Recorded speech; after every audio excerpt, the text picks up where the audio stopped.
Great, I get to follow adorableness. Good morning, I'm Bob, he, him, Sembianti. I am currently reading The Velvet Rage, Overcoming the Pain of Growing Up Gay in a Straight Man's World by Dr. Alan Downs. And yes, it's a light summer read. In general, gay men of my generation faced obstacles right out of the gate, leading to shame and a fairly common pattern of depression, anxiety, addiction issues, and inhibited emotions. A therapist once told me I'm a textbook case of this, and I planned today to speak about how people with these characteristics build resiliency, whether it's through a 12-step program, counseling, or a wonderful alternative program called Smart Recovery, which empowered me to change my life on my own terms without needing to surrender to a higher power, which, trust me, works for many people, just not me, because I'm still trying to figure out just what my higher power is.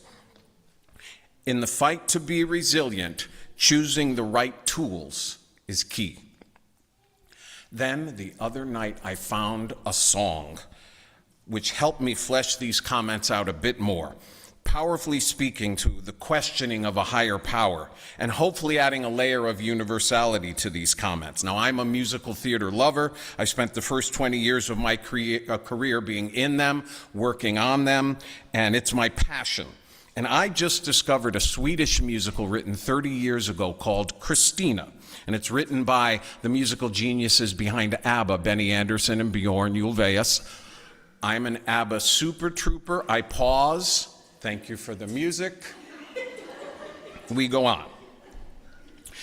Based on Wilhelm Moberg's The Emigrants novels, Kristina follows a poverty-stricken Swedish family's dangerous mid-19th century migration to America. Coming to America from Sweden during the gold rush, well, it was fraught with danger. Talk about a truly resilient people. After the death of another of her children, Kristina stands alone and challenges the very existence of God in a song called You Must Exist in Swedish, translated to You Have to Be There in English. And I thought maybe the reason the song came into my life this week and has been stuck in my head for days was to shape what I'm sharing today. Shaken to her very core and staring at the stars, Kristina trembles and sings, You have to be there, you have to, my life I have placed in thy keep, and without you I am drifting on a dark and rising sea. You have to be there, you have to, without you I drown in the deep, too far from land.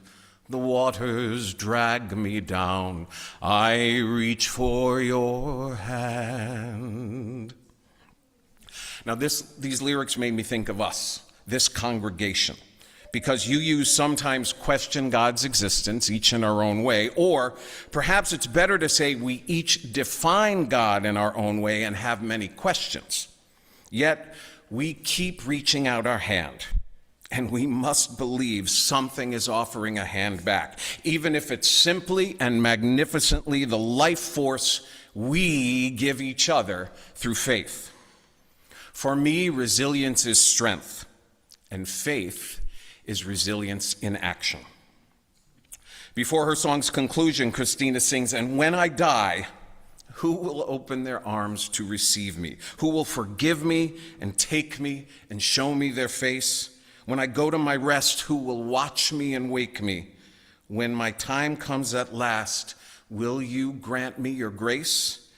And I'm learning how each of us answers these questions when we ask them, defines our strength, our faith, and just how resilient we'd like to be. Thank you.